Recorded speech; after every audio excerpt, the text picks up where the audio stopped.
Welcome to Life of Tri. If you're new to triathlon, you may have a number of questions that you want answering. These are some of the top questions that we get asked regularly on the channel. So here we go, let's just jump straight in.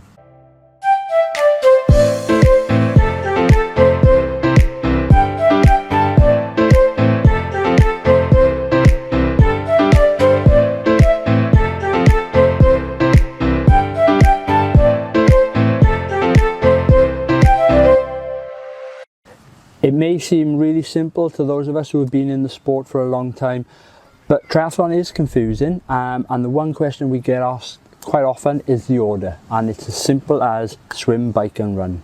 Now, to confuse matters, there are situations where there are races which may take that order and slightly mix it up. One or two of the one discipline may not be in it. So a perfect example is a duathlon, which is a bike run, but specifically we're talking about triathlon today, and it is swim, bike and run.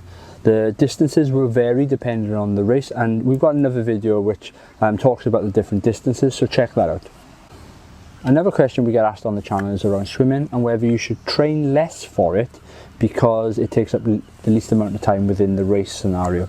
Our advice is you should focus on swimming just as much as you focus on the others, but how much time you spend within the pool realistically comes from your background as well. If you have a swimming background or you are a strong swimmer, maybe you need to spend a little bit more time on the other disciplines. But if you're not a competitive swimmer or don't come from that background, you need to be focusing on it just as much. Because what you've got to remember is swimming is the first discipline within the race. And if you come out fatigued of the swim, that will affect your bike and that will affect your run. So you're new to triathlon, and I put money on it, one of the biggest concerns that you have is around equipment. And one question we get asked quite often on the channel is, what bike do I need to compete in? And there is a depends question. If you are probably competing in one of the higher longer distance races like an Ironman, a half Ironman, you probably will need a road bike. Also, there are tri-specific bikes known as tri-bikes.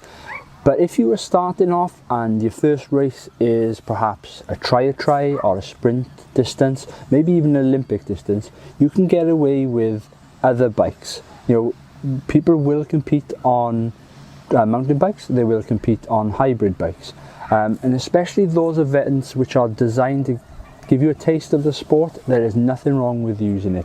If you are going for a slightly longer event, Olympic, middle distance, full distance, think about either buying second hand or borrowing a bike of someone, because the worst thing you can do is buy a £4,000 bike only to ever use it in one race.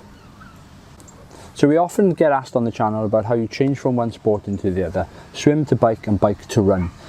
This time is known as transition, and there will be a specific transition area in which you change equipment and potentially change clothing depending again on what your setup is and the race as well.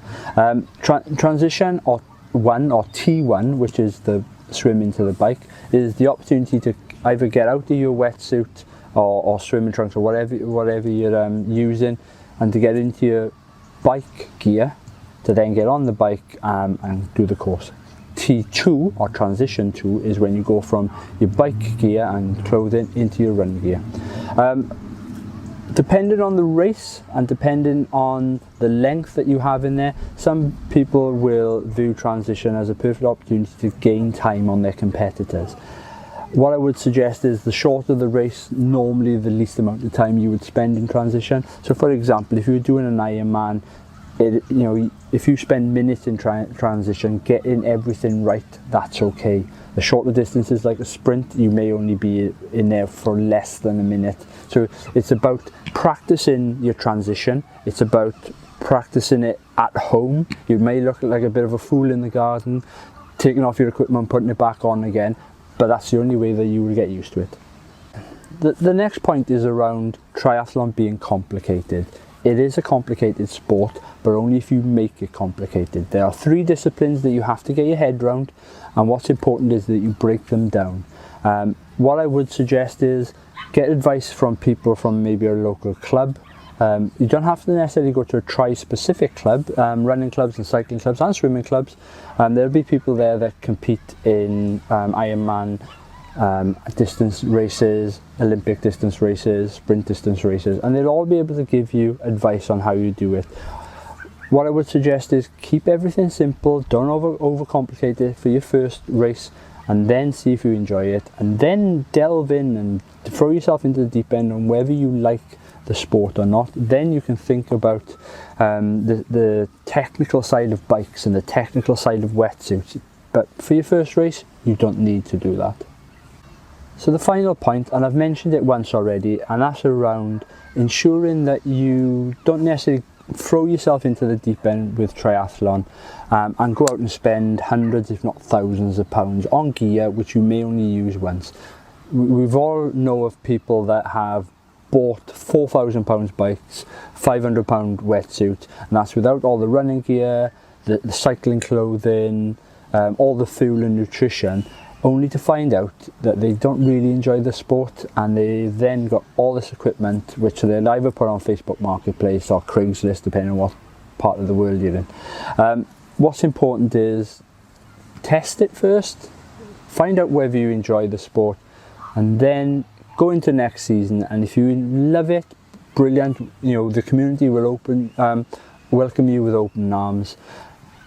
Then you can think about upgrading to another bike, upgrading your wheels, upgrading to a wetsuit, or buying a wetsuit rather than borrowing one or renting one. So our advice is either buy second hand, either rent or borrow from friends and family.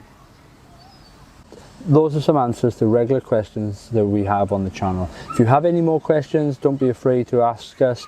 Either contact us through social media in the comments below. Don't forget to subscribe to the channel and also hit the like button. It does help us get further up in the rankings. Anyway, thank you guys. Look forward to speaking to you soon. Bye now.